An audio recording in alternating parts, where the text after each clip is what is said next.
Good morning, students. In today's lecture, we are starting next chapter, that is uniform motion. In this, first of all, we will be studying mechanics and its different types. Next, object in motion, in which we will be studying the definition of rest, definition of motion, and one more thing, that is rest and motion are relative to each other. Next, we will be covering types of motion of a body. That will be further of 3 types. Later on, we will be discussing concept of point of mass object, or we can say concept of point mass object. Then frame of reference and its types. And the last thing which we will be covering in today's lecture, that is motion in 1 dimension, 2 dimension and 3 dimensions. So first of all, in mechanics, or we can say in uniform motion, we have the mechanics, that is first definition, and further we have its 3 types, that is statics, kinematics and dynamics. So first of all, we are going to define what is mechanics, and later on then statics, kinematics and dynamics. So starting from the mechanics क्या है? The branch of physics which deals with the study of motion of material objects. बेटा physics की वो branch जो objects के motion से deal करती है. इसमें ये ध्यान देना, मटेरियल ऑब्जेक्ट. अब मटेरियल ऑब्जेक्ट में सभी ऑब्जेक्ट्स कवर हो जाएंगे, चाहे वो पॉइंट मास बॉडीज़ हों, मतलब नेग्लिजिबल डायमेंशन की बॉडीज़ हों, चाहे वो फाइनाइट डायमेंशन की बॉडीज़ हों. तो इसलिए वर्ड यूज़ किया गया है, दैट इज़ मटेरियल ऑब्जेक्ट. तो सभी ऑब्जेक्ट्स इसमें कवर होंगे. जब ऑब्जेक्ट्स के मोशन को हम स्टडी करें, फिजिक्स की उस ब्रांच को हम क्या बोलते हैं बेटा? Mechanics. Now we are moving to its 3 types. So starting from the very first, that is statics. What is statics? Statics क्या है बेटा? अभी मैंने बताया मैकेनिक्स के 3 पार्ट्स हैं, सो इसलिए बोला गया the branch of mechanics which deals with the study of material objects at rest.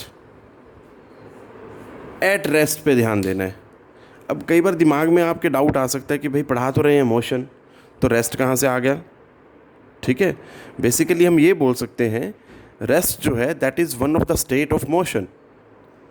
Clear? अगर बॉडी अपनी पोजीशन चेंज कर रही है तो हम बोलेंगे मोशन, बट अगर बॉडी पोजीशन ही चेंज नहीं कर रही है तो बोलेंगे body is at rest. So इसलिए मैं बोल रहा हूँ कि रेस्ट जो है that can be considered as one of the case और state of the motion. So moving to the next part of the mechanics, that is kinematics.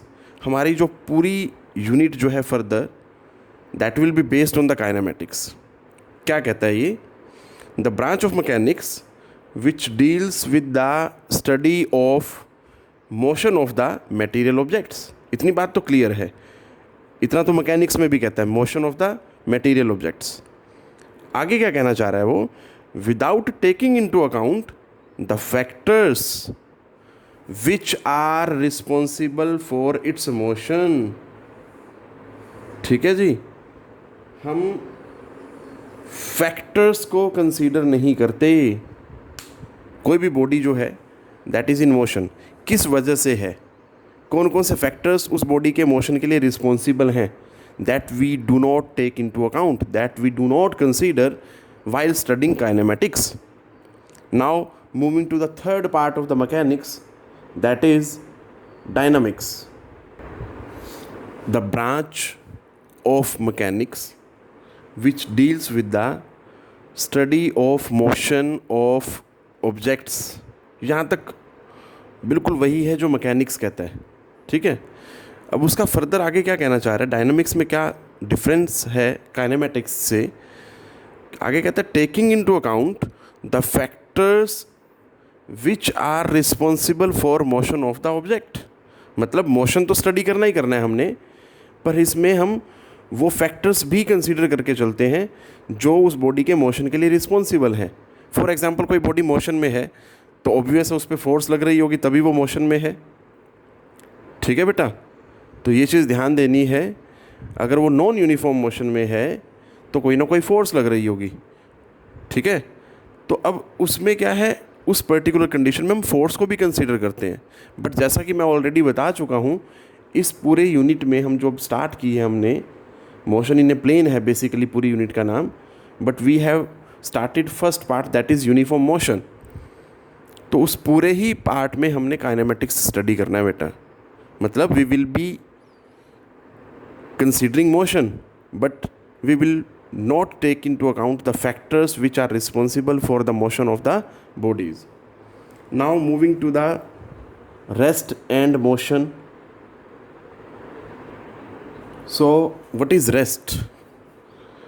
An object is said to be at rest if its position does not change with respect to its surroundings with passage of time. क्या मतलब है? कहता है कि किसी भी object को rest पे कब बोलेंगे, अगर उसकी पोजीशन ही चेंज नहीं होगी with the passage of time with respect to its surroundings. For example, अगर मैं किसी जगह पे पेन रख दूं या पेंसिल रख दूं और वो पेन वहीं पे पड़ा रहे, तो मैं क्या बोलूँगा कि पेन की पोजीशन या पेंसिल की पोजीशन जो है चेंज नहीं हो रही with the passage of time and with respect to its surrounding. क्योंकि उसके सराउंडिंग में जो भी चीज़ें थी अभी भी वही है, तो अपनी सराउंडिंग के रिस्पेक्ट में उसकी पोजीशन चेंज नहीं हो रही, इसलिए हम बोलते हैं the object is at rest. इसी तरह से अगर मान लीजिए मैं बोलता हूँ कोई बच्चा चेयर पे बैठा है और वो थोड़ी देर बैठा रहे, तो for that time period that object will be at rest. तो मैं ऐसे बोलेंगे कि वो ऑब्जेक्ट जो है तब तक जब तक वो चेयर पे बैठा है वो क्या है, उसकी पोजीशन चेंज नहीं हो रही, तो हम बोलेंगे that is at rest. Next that is motion. Motion में क्या होगा, इसके अपोजिट होगा। अगर बॉडी की पोजीशन चेंज हो जाए with the passage of time तो क्या होगा, हम बोलेंगे body is in motion. For example, if we take an example of moving bus, एक बस मूव कर रही है, पहले वो यहाँ पे है, ठीक है, अगले ही पल वो यहाँ पे है, फिर नेक्स्ट सेकंड में वो यहाँ पे है, तो with the passage of time क्या हो रही है, उसकी पोजीशन चेंज हो रही है। तो ऑब्वियस अगर पोजीशन चेंज हो रही है तो उसकी सराउंडिंग भी क्या हो रही है, चेंज हो रही है। क्लियर है? तो ऐसी कंडीशन में हम बोलेंगे the object is in motion.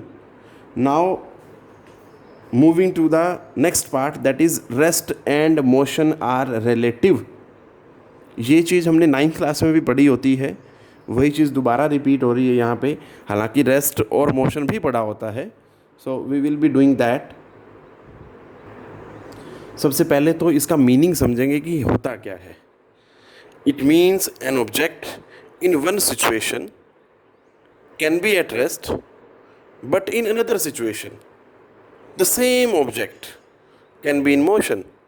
मतलब अगर एक ऑब्जेक्ट को मैं एक पर्टिकुलर सिचुएशन में देखूं वो रेस्ट पे है, बट वही ऑब्जेक्ट अनदर सिचुएशन में क्या हो जाता है, that is in motion.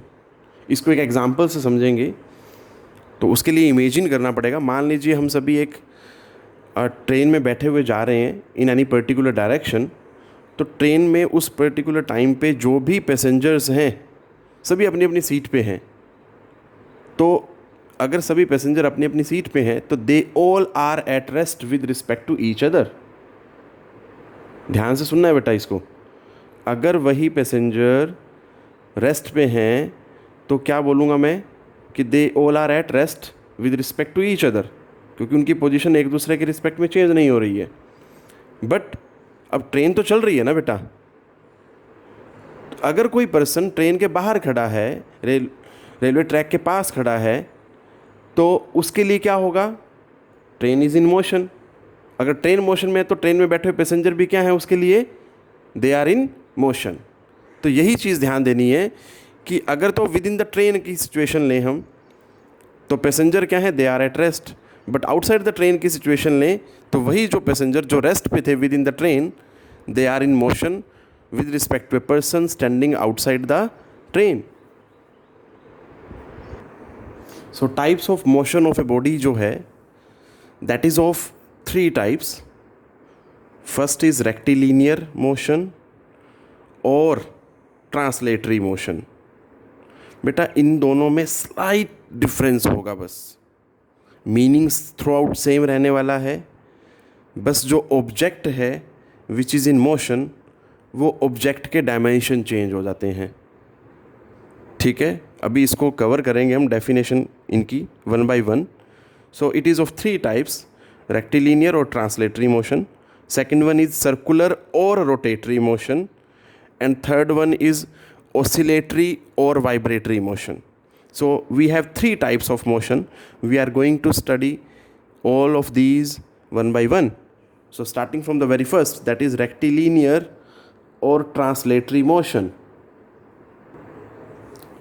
Rectilinear motion, the motion in which a particle भी कौन सा, जिसके डायमेंशन क्या हो, नेग्लिजिबल हो. अगर वो पार्टिकल जिसके डायमेंशन नेग्लिजिबल हों वो स्ट्रेट लाइन में मूव करे तो उसके मोशन को हम क्या बोलते हैं, that is known as rectilinear motion. अब देखते हैं ट्रांसलेटरी मोशन क्या है, मतलब what is the basic difference. मैंने आपको ऑलरेडी बताया था कि देयर इज़ स्लाइट डिफरेंस, दोनों ही स्ट्रेट लाइन मोशन है. बस जो ऑब्जेक्ट मोशन में होता है उसके डायमेंशन चेंज हो जाते हैं. इसमें नेग्लिजिबल डायमेंशन मतलब पार्टिकल बोल सकते हैं जिसके डायमेंशन ही नहीं है. बट इसमें क्या है, in which a particle having finite dimension. और जब किसी पार्टिकल के या ऑब्जेक्ट के बोल सकता हूँ फाइनाइट डायमेंशन हो जाते हैं तो वो बॉडी क्या बन जाती है, रिजिड बॉडी बन जाती है बेटा. तो इसमें वही चीज़ ध्यान देनी है. बस इसमें एक पार्टिकल जिसके डायमेंशन नेग्लिजिबल है वो स्ट्रेट लाइन के अलोंग मूव करता है, जबकि ट्रांसलेटरी में क्या है, एक रिजिड बॉडी मूव करती है along the same straight line. Now moving to the second type of motion, that is circular और रोटेटरी मोशन. सो इसमें सर्कुलर मोशन में क्या कहना चाहता है वो, in which a particle having negligible dimensions is moving on a circle. मतलब सीधा सीधा बात करें, अगर कोई ऐसी बॉडी जिसके डायमेंशन नहीं है, मतलब एक पार्टिकल अगर सर्कुलर पाथ पे चलता है तो उसके मोशन को हम क्या बोलेंगे, सर्कुलर मोशन. बट जब यही बॉडी नेग्लिजिबल डायमेंशन की ना हो के कुछ फाइनाइट डायमेंशन की हो जाती है, मतलब जब वो एक रिजिड बॉडी बन जाती है, तब वो अगर सर्कुलर पाथ पे चले तो उसके मोशन को हम क्या बोलेंगे, रोटेटरी मोशन. तो सीधा सीधा अगर हम बात करें, motion of a particle on a circle is known as circular motion, while motion of a rigid body on a circle या along the circular path is known as rotatory motion. बेटा तो बेसिक डिफरेंस आप समझ पा रहे होंगे. इसमें particle ऐसा लिए हैं जिसका डायमेंशन नेग्लिजिबल है, इसमें पार्टिकल के डायमेंशन हमने फाइनाइट मान लिए, और जब फाइनाइट डायमेंशन हो जाते हैं तो बॉडी क्या हो जाती है, रिजिड बॉडी हो जाती है. ठीक है बेटा. So now we are moving to the third type of motion of the body. चलो बेटा देखो इसको, oscillatory motion क्या है सबसे पहले, in which a body moves to and fro. या तो वो to and fro motion करे या वो back and forth motion करे बेटा, repeatedly, bar bar, about a fixed point. वो fixed point कुछ भी हो सकता है, that may be its mean position, in a definite interval of time. मतलब ये चीज़ ने क्या कह दिया कि वो जो भी इंसिडेंट है जो हो रहा है, to and fro back movement और बैक एंड फोर्थ मूवमेंट जो हो रही है बॉडी की, वो क्या होगी, पीरियोडिक होगी बेटा, क्योंकि डेफिनेट इंटरवल ऑफ टाइम बोला है. अगर मैं एक एग्जांपल लूँ, जैसे कि ये कुछ एग्जांपल्स हैं बेटा, यहाँ पे मैं बता रहा हूँ, ये all these are examples of oscillatory motion. ये बॉब है, इस पूरी अरेंजमेंट को हम पेंडुलम बोलते हैं. ये पूरी अरेंजमेंट जो है that is known as pendulum. अब इसमें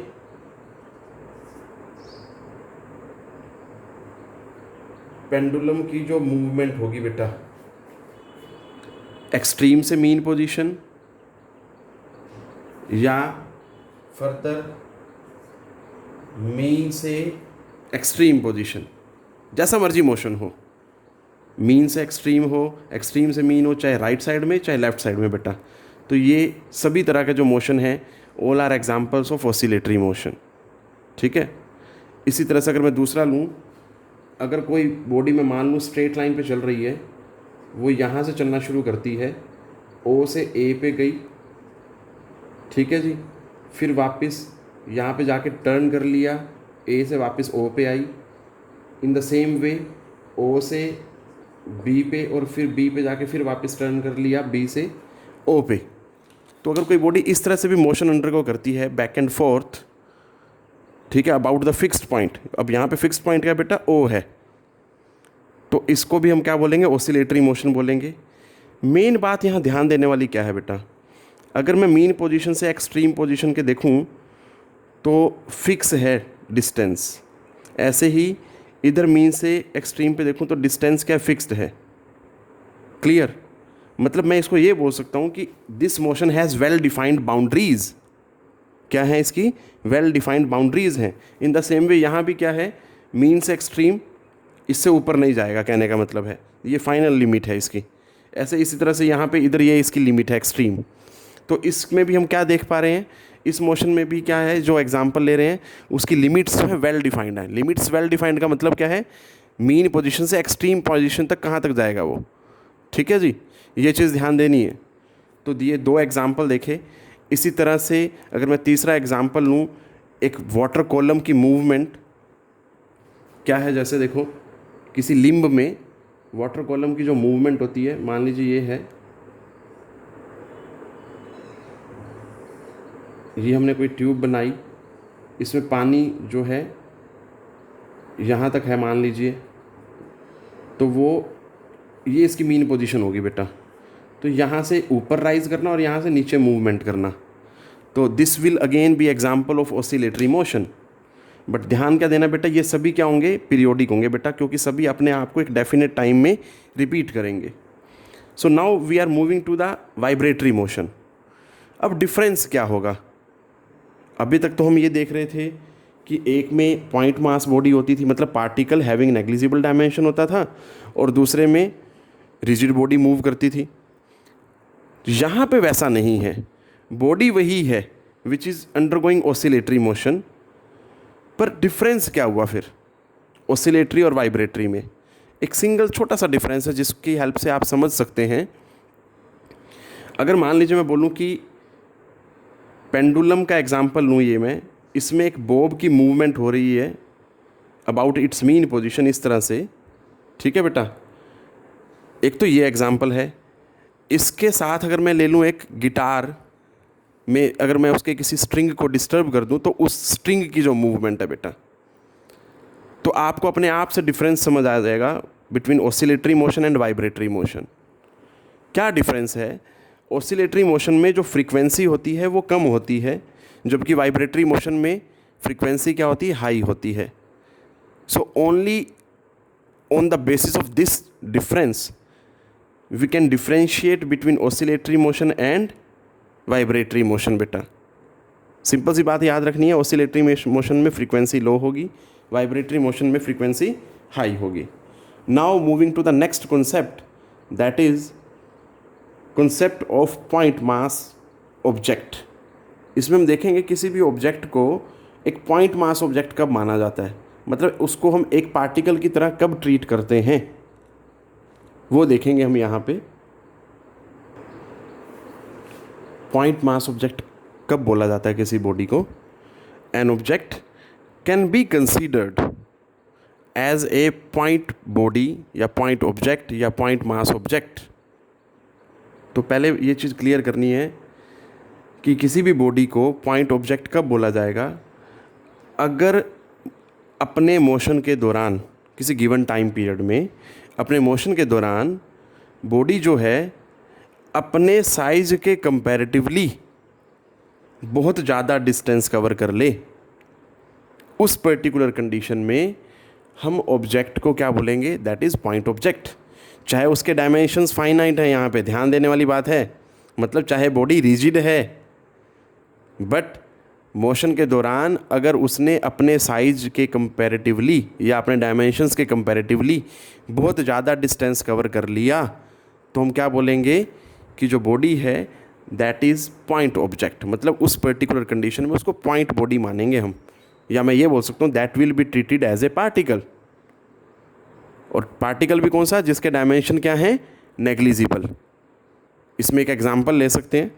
एक बस है, मान लीजिए उसकी 10 मीटर लेंथ है, वो बस चल के 10 किलोमीटर डिस्टेंस ट्रैवल करती है किसी गिवन टाइम पीरियड में। अब 10 किलोमीटर डिस्टेंस जो है मतलब 10,000 मीटर, तो 10,000 मीटर जो डिस्टेंस है उसने कवर किया, उसके खुद के साइज़ के कंपैरेटिवली, मतलब 10 मीटर लेंथ के कंपैरेटिवली बहुत ज़्यादा है। या मैं ये बोलूँ कि डिस्टेंस कवर्ड बाय दैट बस जो है वो उस बॉडी के साइज से बहुत ज़्यादा है, तो ऐसी कंडीशन में मैं उस बस को क्या मान लूँगा, that will be treated as a point. मतलब उसकी लेंथ को 10 मीटर ना मान के मैं मान लूँगा कि वो जो है एक पॉइंट पे आके लिमिटेड हो गई, एक पॉइंट बॉडी की तरह बिहेव करेगा वो। तो ये चीज़ ध्यान देनी है बेटा। Now moving to the next topic that is frame of reference and its types. So frame of reference की बेटा दो टाइप हैं, एक है इनर्शियल फ्रेम ऑफ रेफरेंस और दूसरा है non inertial frame of reference. So starting from the frame of reference, पहले हम फ्रेम ऑफ रेफरेंस की डेफिनेशन देखेंगे, then we will be studying what is inertial frame of reference and then what is non inertial frame of reference. Frame of reference, it is a system of coordinate axis. ध्यान से देखना यहाँ पे spelling AXES है बेटा, मतलब plural form में है। तो it is a system of coordinate axis attached to an observer having a clock with him. मतलब हमने इमेजिन करना है एक सिस्टम है कोऑर्डिनेट एक्सिस का XYZ, ठीक है, 3 एक्सिस हैं, एक ऑब्जर्वर भी है जिसके पास घड़ी है ऑल द टाइम, और वो क्या कर सकता है, देखो, विद रिस्पेक्ट टू विच, बेटा अगर उसके पास क्लॉक है तो उस क्लॉक की हेल्प से ही वो बॉडी की पोजीशन को बता सकता है कि बॉडी ने कितने टाइम में कितनी डिस्प्लेसमेंट कवर की, किस टाइम पे उसकी पोजीशन क्या थी, या उसके अकॉर्डिंग उसकी कितनी एक्सेलरेशन थी in a given particular period of time. तो बेटा ये सब कब पॉसिबल है, जब एक ऑब्जर्वर हो, खाली कोऑर्डिनेट एक्सिस से बात नहीं बनेगी, जब वहाँ पे क्या हो, एक ऑब्जर्वर हो और ऑब्जर्वर के पास क्या हो, एक क्लॉक हो। जैसे मान लीजिए बेटा मैं कोई भी एग्जांपल लेता हूँ, मैं बोलता हूँ कि at 9 AM the object is at new bus stand in Kurukshetra and at 9:10 AM the object और the bus is at Pipli. तो बेटा इस तरह से हम देख सकते हैं, मैंने बता दिया कि 9 बजे अगर बस वहाँ थी तो 10 मिनट पे वो वहाँ पहुँची, तो हम इस 10 मिनट के दौरान उसका पोजीशन में चेंज, उसकी डिस्प्लेसमेंट, उसकी एक्सेलरेशन, सब फैक्टर्स निकाल सकते हैं बेटा। तो क्लॉक का होना ज़रूरी है, इसलिए उसको डेफिनेशन में इन्वॉल्व किया गया है फ्रेम ऑफ रेफरेंस। अब मुझे लगता है आपको इसकी डेफिनेशन क्लियर हो गई होगी। Now we are moving to its types. It is of 2 types basically. First one is inertial frame of reference. क्या होता है देखते हैं वो। So what is inertial frame of reference. Inertial frame of reference वो फ्रेम ऑफ रेफरेंस होता है जिसमें न्यूटन्स फर्स्ट लॉ होल्ड करता है वेरी वेल। या मैं ये बोल सकता हूँ, देखो हमने ये पढ़ा अभी अभी कि इनर्शियल फ्रेम ऑफ रेफरेंस क्या होता है, एक सिस्टम ऑफ कोऑर्डिनेट एक्सिस होता है जिसमें एक ऑब्जर्वर होता है जिसके पास एक क्लॉक होती है, ताकि ऑब्जर्वर क्लॉक की हेल्प से बॉडी की पोजीशन, डिस्प्लेसमेंट, एक्सेलरेशन वगैरह सब बता सके। तो वो यही कहता है कि अगर during the motion body first law ओबे करती है, Newton's first law of motion. अब इसके लिए आपको Newton's first law of motion पता होना चाहिए बेटा। क्या कहता है, आपने 9th क्लास में पढ़ा है, वापस रिकॉल करना है आपने। तो ऐसा फ्रेम ऑफ रेफरेंस जिसमें न्यूटन्स फर्स्ट लॉ लग रहा हो, मतलब बॉडी का motion along Newton according to Newton's first law of motion हो, तब हम बोलेंगे उसको इनर्शियल फ्रेम ऑफ रेफरेंस। और non inertial frame of reference क्या है, ऐसे फ्रेम ऑफ रेफरेंस को non inertial frame of reference बोलेंगे जिसमें मोशन ऑफ बॉडी जो है हो रही हो, बॉडी का मोशन हो, बट वो न्यूटन्स फर्स्ट लॉ को ओबे ना कर रहा हो। तो आपको अगर Newton's first law of motion पता है बेटा, तो आप आसानी से बता सकेंगे कि जिसमें तो न्यूटन फर्स्ट लॉ के अकॉर्डिंग सारी कंडीशन सेटिस्फाई हो रही हैं, तो उस फ्रेम ऑफ रेफरेंस को बोलेंगे इनर्शियल फ्रेम ऑफ रेफरेंस। अगर न्यूटन्स फर्स्ट लॉ वैलिड नहीं है, होल्ड नहीं कर रहा, सीधा सीधा अगर मैं बोलूँ कि अगर बॉडी का मोशन नॉन यूनिफॉर्म है, तो क्या होगा, वो non inertial frame of reference.